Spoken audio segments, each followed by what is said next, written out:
Good afternoon, Abuja. Welcome to your number one talk station, 95.1 Nigeria Info. And that is for you who's just joining in at this time of the day. I have to ask you the why. Why haven't you been here all through from the very beginning with the Deacon, and then with Ella Fizzy, and then, of course, with Gabriel, who's supposed to be here but had to sit in for SWAT. It's good to have you here regardless. And for those of you who have been here all the way from the beginning, a big thank you to you for taking us with you all day, everywhere you go. And for those of you who haven't done that just yet, just to let you know that you can take us with you.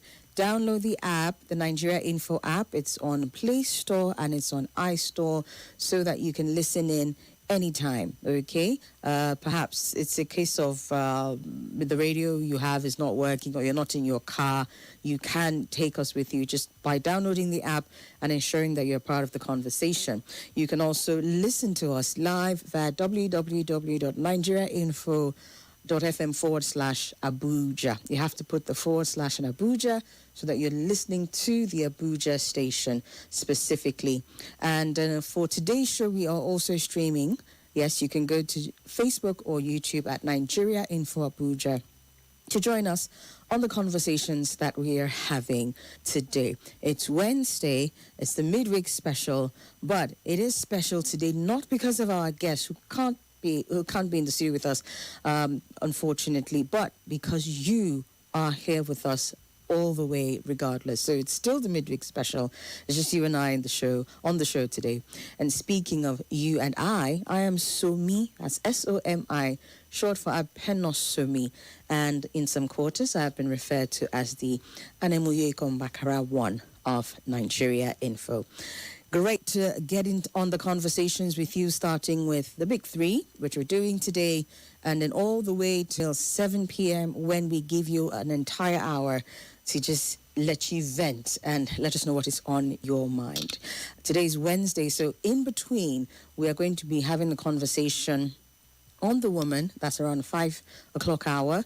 And we're continuing the series on women in business, but this time around, trying to see how we can coach ourselves, basically, to be able to survive past the first 3 years. You know, the teething stage, how difficult it can be, and I'm sure it's not just a woman thing. So even though we're talking the woman, and our focus is on female entrepreneurs in the 5 o'clock hour, we'd like for you to come with your experiences, with your stories, and also with your hacks as to how to survive as a business owner past the first 3 years. So that's the lineup of conversation that we have today, and I'm glad to be doing this with you as always. So let's get straight into it.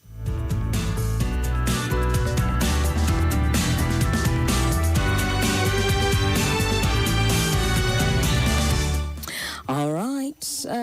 When we were on the show yesterday, looking at some of the big three stories, there were two key ones that I talked about, and the soundbite that I played shortly after that was a follow-up to that conversation. In case you missed out, there was a flurry of activity at the National Assembly yesterday, looking at the consideration of the $6 billion deal that the president was looking to borrow. The soundbite that I played, if you were listening, you will have heard that the Senate had approved that one. And then also, one key thing that they had talked about was the approval of the budget amount to about 68 trillion naira from the initial amount. There was an additional 9.3 trillion naira added to it. Well, that's not all they did yesterday, and that's where we're starting our big three story from today, as they also extended implementation of a 2025 federal budget by an additional March. Yesterday, 31st, was when we were supposed to have, been done with the rollover of budgets, and April was supposed to be on one single budget and implementing one budget. But yesterday, at the tail end of when that whole rolling over of budget matter was supposed to be put to rest, they went ahead to extend the implementation timeline of the capital component of a 2025 budget to 30th of June 2026. Now, just to let you know that, this does sting a bit, at least for me. I don't know about you. You can share your thoughts when we open up the phone lines. And this is why. Because at the presentation of a 2026 appropriation, was the budget, 2026 budget, the president had, spoken very, very resoundingly about why we cannot continue to have multiple budgets being implemented at the same time. The 2026 budget was giving a very lofty name, was a budget of consolidation or something around those lines. And we're thinking, okay, by March 31st, we will revert to what is supposed to be status quo, only for this to then happen yesterday. Now, this is the second extension of the capital component of a 2025 budget, because implementation period was initially scheduled to end on the 31st of December last year. And at that budget presentation, it was moved to 31st of March.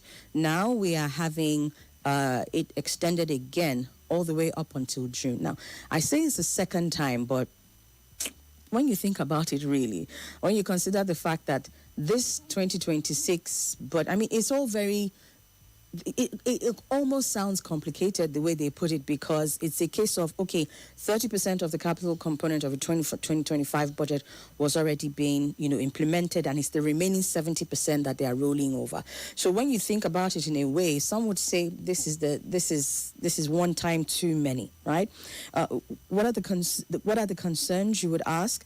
You're having a continuous extension of the capital component of previous budgets, now becoming a major source of concern. It's not fair to say it is only just now becoming. It has been a matter of concern, and with successive governments, often with the support of the National Assembly, such extensions have been justified as necessary for project completion. But with this current administration, they have continued to operate multiple budgets within a single fiscal cycle since assuming office. Lawmakers and economic analysts have consistently criticized this trend. And as far back as October last year, the Minister of Finance and Coordinating Minister of the Economy, Wale Edun, while appearing before the Senate Committee on Finance on the performance of the 2025 budget, pledged that the government will end this practice of extending budget implementation beyond its fiscal year. And now we are here again, looking at another extension halfway through 2026. So there's so many angles to consider, in the course of this conversation. The president said, like I said earlier, from April, Nigeria will operate a single budget. And in April now, we are currently running 3 budgets at the same time. At what point does a budget cycle just become a permanent state of emergency? And there are also concerns that, with the promises made, the lofty speeches back in December last year about how it's going to be operating a single budget come April, and then this promise being broken. And it's the way it's done. It's just like, just send it to the National Assembly, and then there's no debate, there's no conversation. If you just everything just approved. It was shocking to me that around the time I was talking about the 6 billion naira and the additional 9.3 trillion naira to the budget, between when the conversation started and when I went to play sound bites, what you were hearing was approval by the National Assembly. So there is a speed to some of these things that will make us question really and truly the kind of system that we're operating. Or is it just me that's doing the questioning? When we open the phone lines, I would like to hear from you. Now, also consider the reason why this extension is being done. It is said to prevent project abandonment. Now, 70% of the 2025 projects have not even started or hit their milestones by now. This extension, is it really actually going to lead to these projects being picked up and being worked on? That's another one of the concerns that they're having, especially with the billion-dollar loan request that they are approving, and also the budget deficits that we're seeing, the trillions of naira and all of that. I'm thinking about the Office of the Accountant General at this particular point in time and how they're going to tidy up all of this. It just seems like it's all being muddled up. But also, coming back to you, you are looking at something that is playing out on the grand scale. But when it comes down to the naira and kobo of it and the impact on the average Nigerian, you're also, what this budget extension means is that things that we're supposed to have gotten in 2024 or in 2025 by way of health, by way of transport, by way of, think about everything, all the MDs that are being affected by this constant extension, even the capital projects that they're talking about. If we really, really look at it, only 30% execution currently being done, and then you're moving 70% again. That's a significant portion of what we are not going to see translating in terms of infrastructure, in terms of roads, in terms of health, schools, everything. How is this government able to continue with this cycle? And there's also the question of this harmonization thing, because the further it extends, the more we see this extension in timelines. The question, are they ever really going to be able to harmonize? And I was speaking to an analyst, and he said, eventually, they might be able to do it on paper, but the more we see this extension in cycle, the more difficult it will be for them to harmonize. And so think about 2027, think about 2028, which is what, 2 years from now, and think about the fact that it's becoming even more difficult. It will become more difficult to harmonize. They might be able to do it on paper. I mean, we've seen a number of things that have been able to be pulled out from the hats of administrations. This one, yes, and some others as well. When you see things that are being done on paper, but they don't reflect directly in terms of real terms and translation and all of that. For example, rebasing of the GDP, if I can compare the two together, apples and oranges, some people will say, but yes, similar instances. And so they might be able to harmonize on paper, but what is the real cost of this continued extension of budgets and budget implementation to the average Nigerian? These are some of the questions. Perhaps you can open up the phone lines now and get your thoughts on this particular story before we move on to others. And speaking of others, do you have somebody in Jos, Plateau State? Have you called them? If you haven't, please call them and make sure that they are staying indoors. The stories, the videos, and everything that we're seeing coming out from there, nothing to write home about. Just to say that if you haven't called anyone, if you have someone in Jos, please call them and check up on them.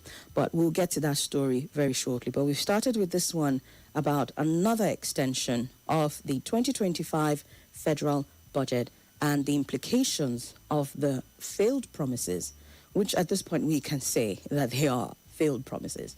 Appropriation bill seeking the extension was presented yesterday by the APC Senate leader, APC Ekiti Central during plenary, and Mr. Bamnile again gave the reason for the extension as to prevent abandonment of projects across the country and to ensure full utilization of allocated funds. And he said this move, which is why I broke it down the way I did, and I asked that you please share in the conversation. He said that this move is in the interest of the public. Deputy Senate President Barau Jibrin also supported the extension, arguing that ongoing government projects must be completed to avoid waste and abandonment. These are some of the reasons that they were giving. What are your thoughts on this? Let's talk. Good afternoon. Good afternoon. Good afternoon, my sister. I can hear you, sir. Welcome. Please turn down the volume of your device or your radio and go ahead. Okay. Sorry. Sometimes, not only educated people that are listening to you, or listen to Nigeria Info. There are some non-educated people, some people that you need to explain and break down the grammar that you're using. When you talk about the physical budget, there is another budget that you have to explain. Because not only physical budget that is being passed or is being implemented in Nigeria. Let's know that, okay, there is a chop budget that has been 100%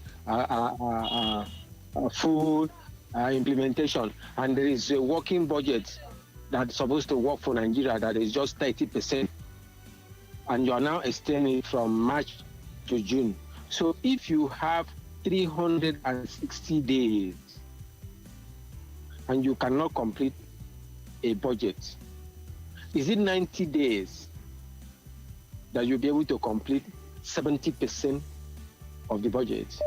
Or are they talking to fools, or are they thinking every Nigeria are dumb? It's only Senate and the president I learn it. That you cannot implement 100% of something. In 360 days, you only implement 30%.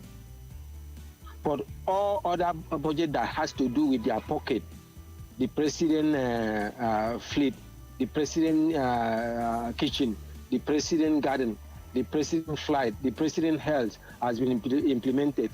But the one that has to do with maybe the road, the railway, the waterway. Hello, are you with me? I'm with you, sir. Yeah, the one that has to do with the school, the hospital, is only 30% that is being implemented. But the other way that it has to go to their pocket, 70% or 100% has been implemented. So sometimes explain it so that people, layman people too, will know. So that by the time we go to vote, we'll know exactly what we'll vote. All right. Thank you, sir. 7% in 9 months.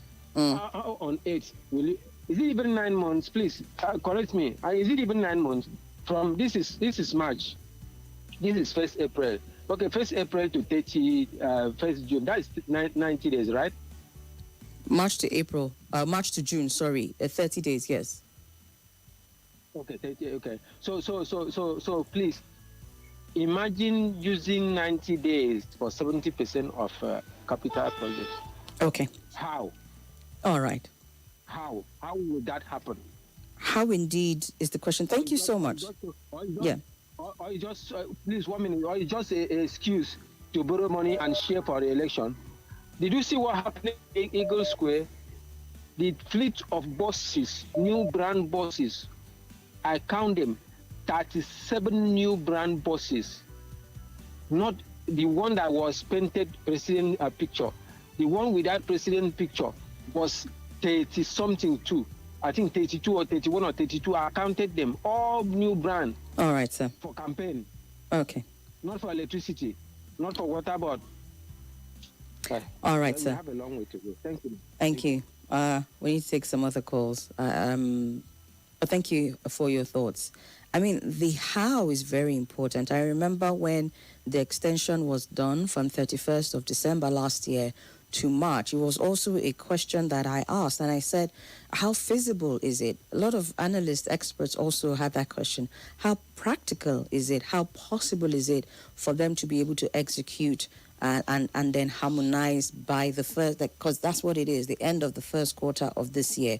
So the fact that, there were concerns about the practicality of it is not entirely surprising that we're seeing another extension now. But what we would hope for, perhaps, is that, between himself and his economic team and the budget office and what have you, that they would sit down and be honest about what exactly is happening with the budget, the funding. Let's adopt more realistic projections and all the components that make up the budget, so that when you are given a timeline for implementation and execution and harmonization, then we know that it's a timeline you can work with. I remember asking this question then when it came up last year when it was extended to March, and I said, it's not very practical, right? But you've given us your word. We're looking forward to it, only for this to happen. Let's hear some other callers. Good afternoon. Good afternoon. Yeah, good afternoon, Somi. Welcome. Yeah, this is Chico. Yeah. You see, let me tell you, we are not, I don't know, let me say, we are not fools. You can't tell us you are going to implement for how many. This kind of thing, let me tell you, it's simple. This money is for election. There's no anything other than this government will be say they are doing to implement it, to do this. All this thing is for just election. There's no any other thing. All concerning this government now, how they will do to win 2027 election. That is it. Simple. But if you tell me that this money is to do this, which way? Or for which road? Which road? Which road? Is it not one thing that is going to apply on that road? See the killings everywhere here and there. People are dying like animals. They are slaughtering people like animals. You are talking of implementing which road? Coastal, who what? Who are going to apply on that coastal road? Is it not human being? This one that are dying every day, they are killed every day. You're not talking about this, what is happening, this technicity, this thing. So, please, another one, please, I want to know whether this is true. I had this thing that INEC said we should come and validate our voters card. I don't know whether this is true or not. I haven't heard any information to that effect, but we'll look it up. Chigo, thank you. Thank you. Okay. So that let's know, because we are ready to vote out this government. If they want to do that, no problem. Okay, all right, thank you. But just to be clear, that the practice of extending a budget's implementation period or running overlapping budgets is not unique to Nigeria, as it has been used in other functioning economies, but it is treated as a rare emergency measure. So, perhaps we're a little too quick to jump to the conclusion that it is strictly being done because of elections. Just saying. Because you look at the fact that it didn't start just this year. It may have been a little bit ingenious of them to be overlapping budgets, 2-3 budgets, all at the same time, just for the sake of the election. So it is not entirely a new practice or a unique practice. I think in Nigeria's case, the problem is that it is now becoming more of a normalized habit, where in other countries it is done as an emergency measure. Yeah, so just to say that it does happen. I think the U.S. has, on a number of occasions, failed to pass a budget on time, and that will lead to what they call continuing resolutions, which is basically an extension of authority to spend at last year's levels to prevent a government shutdown, which is actually a bit different because it's not an extension of a previous year's specific budget alongside a new budget. In the UK and Europe, they have a carry forward practice, if you will. The details of that I won't get into because of time, but just to say that it is not unique to Nigeria. Perhaps in Nigeria it is becoming more of a regular thing as opposed to a rare emergency. Good afternoon. Hello. Good afternoon. Hello. Welcome. Good afternoon. Today, I picked out the collapse and listener. So not to come from Nigeria, so still someone to take me for the masses. So let me take Nigeria back. When Senator Lingi says there is budget panic, the National Assembly started raising alarm. Senator Lingi said that yes, that the amount is there. You understand? The project are going to use this budget is there. Oh, the location is not there. You understand? They have to suspend things. Now, once you are budgeting for, what did they use it for? You understand? What are the projects? What are the capital projects you use it for? You understand? Then you show Nigeria. Now that you are bringing extra budget, my sister, what are you going to use it for? Is it coastal road? Is it this Edo road? So we should tell ourselves the truth. When people say they are using it for they are going to use it for elections, my sister, they are going to use it for elections. That means that this our uncle say, how much is you worth now? Even though it's a Homer bomb, how much is Homer bomb now? Tell me that Homer bomb. I think the government of APC, they are just going in opposition. I'm telling you, they are not good in the at all. All right, then. Thank you. Good afternoon. Hello, good afternoon. Yes, sir. Welcome. Hey, sir. My name is Adela Victor from Visa. All right. To me, it seems the economic team of this administration is not doing the right thing. I don't know why. Because according to the president and his followers and his space thinkers, believe that he has already assembled the best economic team that is giving the best results economically. But look at what is happening in finance, academic office, and budget office. It seems there is something wrong. There is no proper planning because you know when to release money. At times, Ministry of Finance and Academic Office, they release money late. I don't know why. Maybe it's a deliberate attempt. Because when you look at what happened to the Ministry of Health during the budget defense, you discover that the minister cried out that the peanuts were released to him, considering billions of naira budgeted for that critical sector. So where's the money? That means there are questions to answer. Or has the money been released and the market? Or some people are not doing their job. Now, you have extended the 2025 budget again to 31st of June. That means this year's budget will certainly be anytime from July. And this is an election year. So when are you going to implement this year's budget, which has not been passed and signed by the president? And this is the election year. So we couldn't implement fully a budget maybe to 70%, 80% when there's no election. Is it during the election that you are going to implement the 2026 budget? It's not funny. So, what happened last time when they said that justifying a 3-year budget, it will happen again? Because definitely next year budget will also have overlap. So therefore, I think the government has to sit tight and do the issue. All right. Because people cannot trust this government again. They believe now that this money will be spent on election. Now, look at the comment of people. Thank you. All right, then. Thank you very much, sir.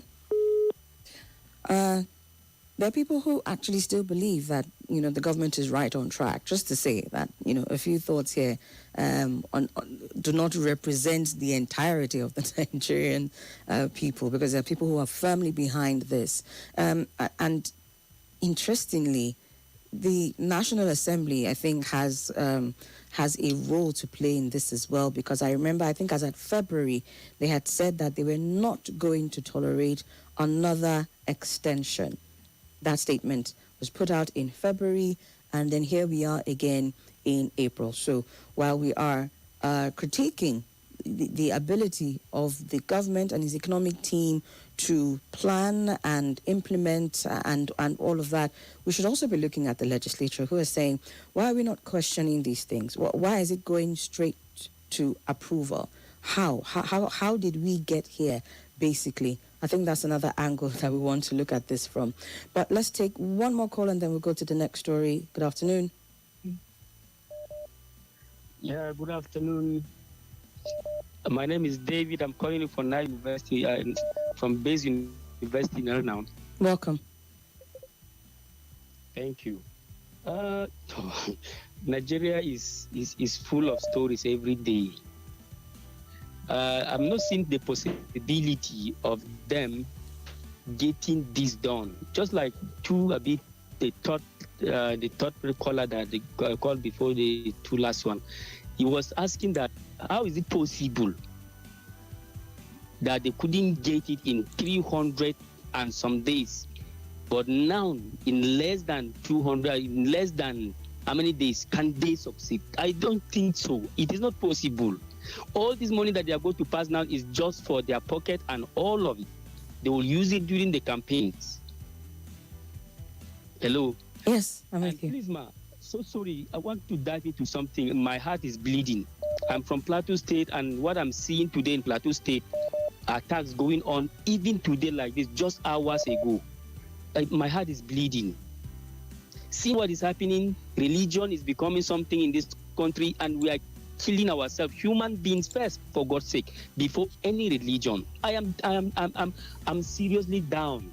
David, seriously down. Can you hear me, David? Yes, ma. Okay. Yes, I can hear you. You just gave me the cue for my second story, because that is what I was about to get into. But I want to understand what is happening from the mouth of somebody who is actually in Plateau State, because I have seen some videos and I have seen some news reports, but I'm trying to understand who exactly is attacking who in Plateau State. What is going on? Now, if you can remember what has been going on in Plateau State and the Reverend Dachomo outcry that he is crying, and then there was a statement that he made mention that the Allah is a blood-sucking demon, okay, and all of that. So when you hear that, the Muslim now take it personally. That because actually when they are killing, they will mention Allahu Akbar, Allahu Akbar. That was where this man was saying. I'm asking about today's attacks. Today's attacks. I watched some videos. That is what I'm saying. That is the beginning of all of this. And then there was a particular young man that came out before Salah. He said, after Salah, Christian will be attacked. And this is exactly what is happening after the Salah. So to me, I feel those are the things that they have been in the, because it's the Muslims that are killing the Christians. The first attack that happened on Sunday, the youth were just hanging around. Then the people just came with gun and then start shooting periodically, and they kill people.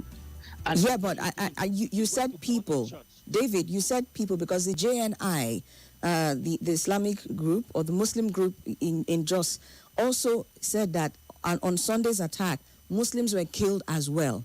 So first of all, let's not mix it up. I know what happened on Sunday. And JNI has come out, a number of people. I think there was even a young man who said Did they give you the names? Did they give you the names of Muslims that were killed?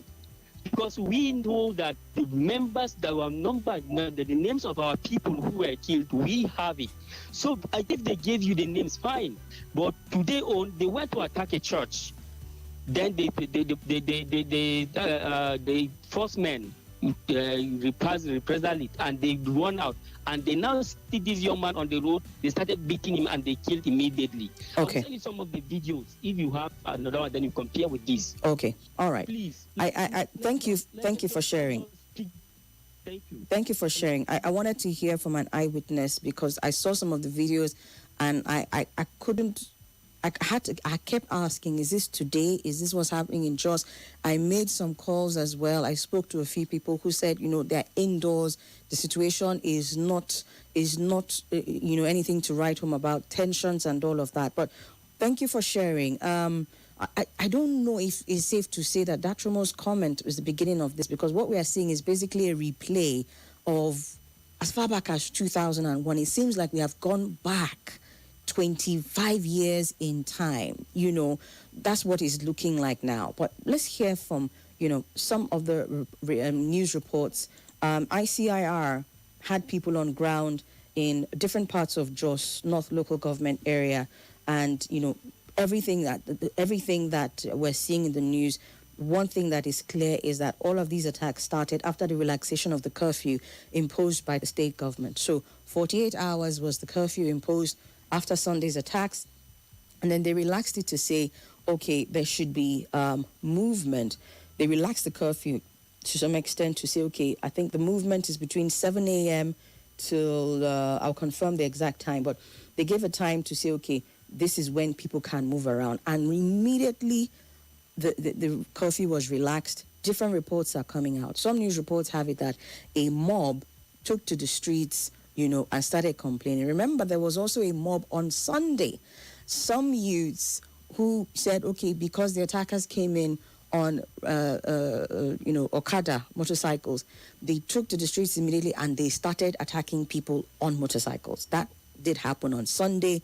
If you look at a lot of the comments by the government, responses by the government, especially the government of the state, they kept saying, don't take matters into your hands. Don't take matters into your hands. What we are seeing now seems to be a case of people taking matters into their hands. So you are having attacks and retaliatory attacks spreading across different parts of Jos. Nasarawa Gwong is one of those areas. Bauchi Road, I think the video that I saw was on Bauchi Road. Faringada, Gadabiu axis, all of these areas have witnessed heightened tensions, and there are reports of clashes and reprisal attacks among residents. So first and foremost, it is a case of, okay, the curfew was relaxed. Some people have said, intelligence should have shown that there was already a problem with fallout of the attack on Sunday to say that even if you were going to relax the curfew, then there should have been enough security deployed to some of these sensitive areas. But at this point, I don't even know if they could have deployed enough people, because all of these areas, while they're trying to respond to one another, one is happening in another place. I'm just hearing now from the caller that there was a church involved. All the videos that I saw, none of them showed anything happening at a church. It was just people on the streets. At one point, some people with a machete running around and chasing people, vehicles scattering all over the place. So yes, ICRR did their investigation and they gathered that the violence has taken on a sectarian dimension, with Christians and Muslim youth allegedly targeting each other in parts of the area, which is why I said we've gone all the way back to 2001. Traders and residents had to shut their shops, lock their doors. Travelers had to make detours to avoid the violence. And we are back there all over again. Not anything to write home about. Meanwhile, the Minister of Information, Mr. Idris, had come out to say that what is happening in Jos, the government has a situation under control. That I don't know. He made that statement as regards Sunday's unfortunate incident. And I'm like, okay, if the government had the situation under control, then why are we seeing what we're seeing today? For that statement to have come out, I want to believe that they had they had what's it called, intelligence information that said, okay, based on what happened, based on what we want to make sure doesn't happen, this has been done, that has been done. They will not share it with us, but I saw that statement right after I saw the videos of what was happening in Jos, and my heart just broke. We should be able to hear from the government and trust that what they say is law and we're good to go. People want to be able to hear the government say we have the security situation under control, and then when the curfew is relaxed, they can move out and go about their duties. But it doesn't look like much attention was paid to that there. And the statements are more and more, I don't know if the word used is political than actual. So it was heartbreaking, and this is what is happening coming out of Jos. Now, we've gone from one instance of, okay, an isolated event to back now, because it is reprisals and counter reprisals and all of that going on. So, I mean, the caller who called in to complain and say, look, we need this situation sorted out, my heart is bleeding. Please, we have not recovered from Sunday. We've not recovered from Sunday. So if it is that people are able to come out, there was a reason, I want to believe. It wasn't just a 48-hour curfew just for curfew's sake. There was a reason, right? And any decision to reopen that curfew should have been taken or should have been made based on intelligence that shows that, everything has come to some sort of peaceful place and people can go about their businesses. Again, the governor speaking, again, I mentioned that yesterday, promised to investigate and get people to book, bring people to book and all of that. And then you now want to trace it back to, okay, this particular young man that was mentioned, because this is not the first time I'm hearing it, this particular young man that was mentioned that made this comment, has he been traced? Has he been found? He put out a post, if I'm not mistaken. Someone also sent me a message yesterday talking about another message again from the 24th of March, talking about this imminent attack. So we have these means. Our intelligence operatives, please, can we actually work with this intelligence? A resident in Angwan Rukuba Junction who did not want to be named told reporters of Premium Times that one Al-Qasim Umar was killed and many others were injured in the clash between some Muslim and Christian youths in the area. So even if this is a one religion versus another religion thing, everybody's getting caught up in the crossfire. Another young man was telling his story, I think it was on Daily Trust earlier today, a Muslim, about how it was a Christian that saved him from the attack on that unfortunate evening at Angwan Rukuba. His story is there. You can read it. So even if it was meant to cause strife or cause division using religious or ethnic sentiment, everybody is getting caught in the crossfire. And it makes no sense. It makes no sense. Apparently, Douala, Angwanrimi, and Zololo areas of the town were also affected. This is apart from all the other areas that I mentioned. And residents who stepped out to resume to their businesses had to return home. Police and soldiers, as I said, were deployed and have calmed the situation in many areas. A report a resident speaking said it was through the intervention of the army that everywhere calmed down. And everywhere calmed down after the army came. Police first of all deployed to some areas, and after that, the army showed up there. Now that is coming from one area, while in another area, somebody is saying that there was absence of security personnel, and that's what led some of the attacks that we're having. So we just need to fix this across board. Going back to another curfew again, which it might seem like is what's going to be the response of the government, we also have to think, is there a reason behind it? Is there a process to it? And what is being done so that when the curfew is lifted again, because we can't just curfew it and go to sleep. One resident is complaining that now this renewed tension may force the government to reintroduce the curfew, and it's going to affect them. Families are going to go hungry. So we need an all at once outright solution to this matter. If the people who are responsible for instigating this violence in the first place can be caught and are caught, perhaps it might be the first step to getting peace in these parts of Jos, because we can't just keep going like this. Hello? Good afternoon, Hello, good sir. afternoon, Somi. Yes, welcome. My name is Salasi. I'm making this call right now from airport. Okay. Honestly, in fact, I just heard the story now about Batu. In fact, I'm together with my colleague. He has to call his daughter that now they are indoors. They can't go out. That is the situation, because she even told her father that she was hearing a gun shot. So these are the things. We made mention of these people. The people who are just like what I talked yesterday, Somi. Some people come out and threaten that this is what is going to happen after fasting. And in fact, you see, both Muslim and Christian are suffering from this killing in Plateau. You just did the story now of how a Christian boy. That is it. But in fact, government have to regulate this this cleric, both in Muslim and Christian.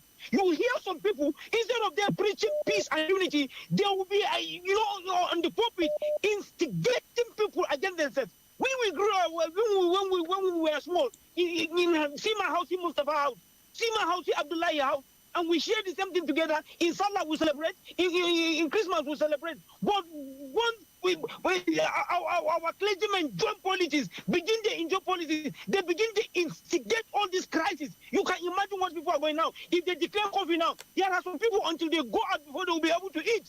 That is the state of the things. And this Plateau have been all this while.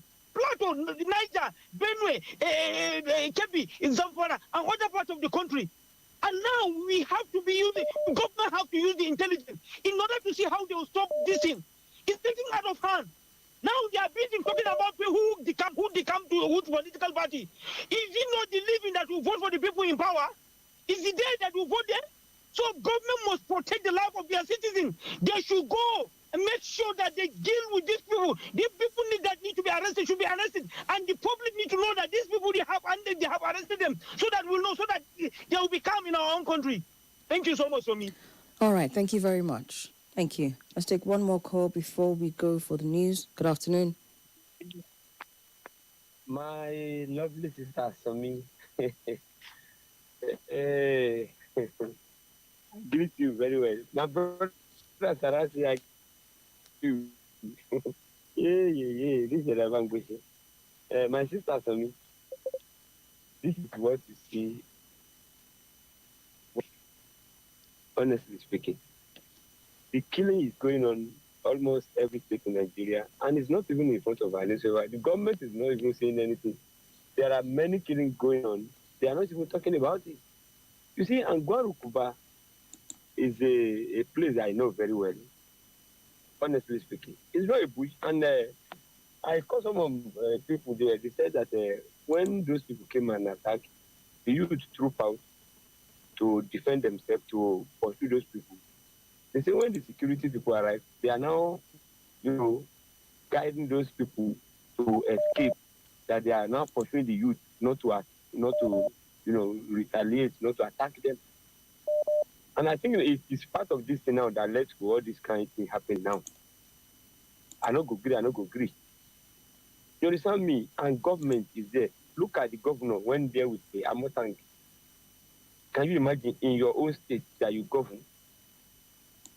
And Tinubu and we are not even hearing chief of is it chief minister of defense saying anything about all these things happening everywhere.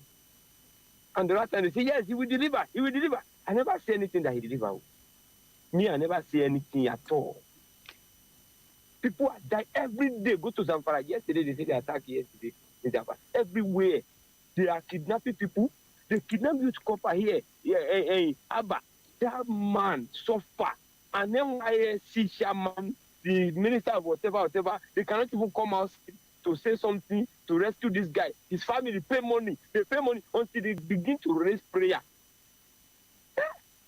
The same nation. No, we need to change the narrative in 2027. We cannot continue like this. This is not the way. Honestly. All right, then. Help us. Thank you very much. This is Arabanguchi. I appreciate it. Thank you very much, Elder. All right. Again, a lot of intelligence work needs to be done as far as this particular development in Plateau State.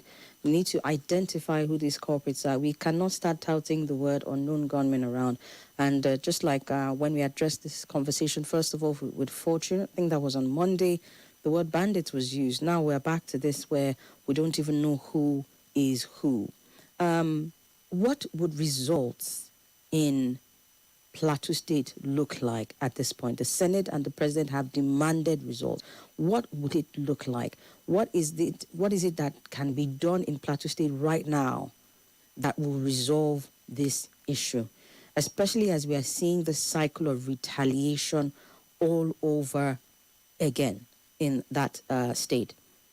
So many people caught in the crossfire. University of Jos has had to reschedule their exams. The economy is suffocating, so many issues suffering. What is it that has to be done right now that will solve the matter of Jos, Plateau State? That is the question that we're going to be answering when we come back from the commercial and also the news at the top of the hour. Stay with us. It's 95.1 Nigeria Info. That and one more story, and then the big three will come to a close.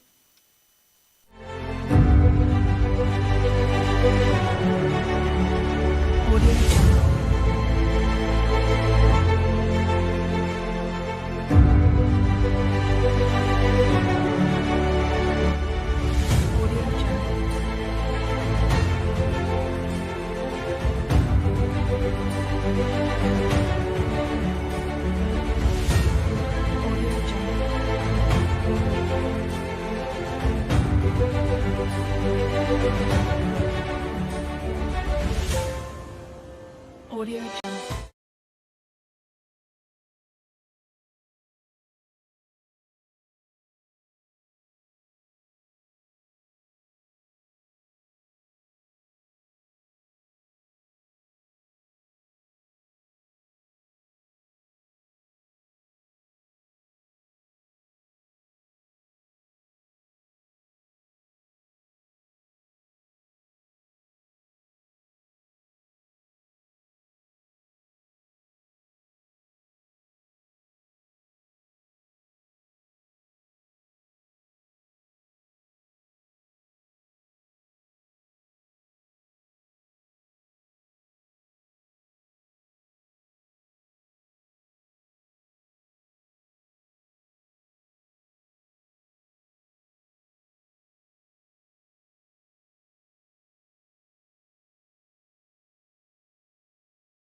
Given that it's now taken on a sectarian face, what we are tabling this afternoon. So let's get back to the phone lines. I'd asked a question before we went on break. what is the thing that can be done now? I know that when we think about it and we hear these stories, our hearts are just breaking into bits and we say something must be done or the government must do something. What is that one thing that you think that if the government does now, it will resolve the situation in Plateau State? Because just as my guest from Monday had said, if you look at all the way from 2001 up until now, what critical things have been done, what critical conversations have been had, so that you don't see the situation always devolve back into this. It's now becoming, oh, this group is killing this group, this killing. But from the reports that we've seen, everybody's suffering. So, aside from the religious sentiment, aside from the ethnic face that it might have, what is that one thing that if we do now, the situation in Jos will be resolved? Remember, we're dealing with insecurity across different parts of the country, but the Jos face, is it the Jos situation? Can it be said to be what we're seeing across the country? Because some of the things that are happening have been happening for the longest time. What do we need to do? Let's talk. Good afternoon. Good afternoon. Hello, good afternoon. Yes, sir. My name is Jaji, calling from Abuja. Welcome. The immediate thing to be done is to call the religious leaders together so they can rain on their followers. Leading up to this crisis, there has been a lot of incitement from both religions. This one accused this one, that one accused that one, and extreme religious preaching need to be tackled as well. You see, impunity is the cause of all of these things. There are times that people are arrested, you hear they should be forgiven, and nothing happens again. The cycle returns. So government needs to step up its game as well. And there are information that people will be attacked as at last month, and nothing, we didn't hear anything until this happened. Government should take intelligence report very serious. Okay. Thank you. All right. Thank you so much for sharing. Thank you. Hello. Hello, Somi. Yes. Good afternoon. I agree with you. It provides solution for what is happening in Jos. Okay, it's my name, by the way. Yes, sir. Yes. The solution is Mr. President should resign. That's the solution. Since we have GSS, they're not working. We have NIA, not working. We have military, they're not working. We have police, it's not working. We have custom, it's not working. We have civil defense. What do you want to say? Mr. President should resign. That's the only solution. And another thing that should do is that they should ban all these names I call out now, that should ban them. Then equip people with ammunition. Every Nigeria should have 3 guns, 3 AK-47, 1 for house, 1 for office, and 1 you patrol with it wherever you go. Then if you do it like this, insecurity will go. Because if whoever is coming to kill you, we know that it is going to be. All right. Thank you, Okwi. We're not calling for violence on this station, so please let's be mindful of the suggestions. Again, the question was specifically for Jos and what can be done that will end it today. I mean, I hear you when you are talking about security operatives that don't seem to be quelling the trouble that we're having across these states. Aside from the failure to act on what a number of people have confirmed was intelligence, prior to the attack on Sunday, the police were accredited, and the army especially were accredited for quelling the situation today. A life was lost. I believe a number of people were injured. There was vandalism and all of that, yes, but the police and the army especially were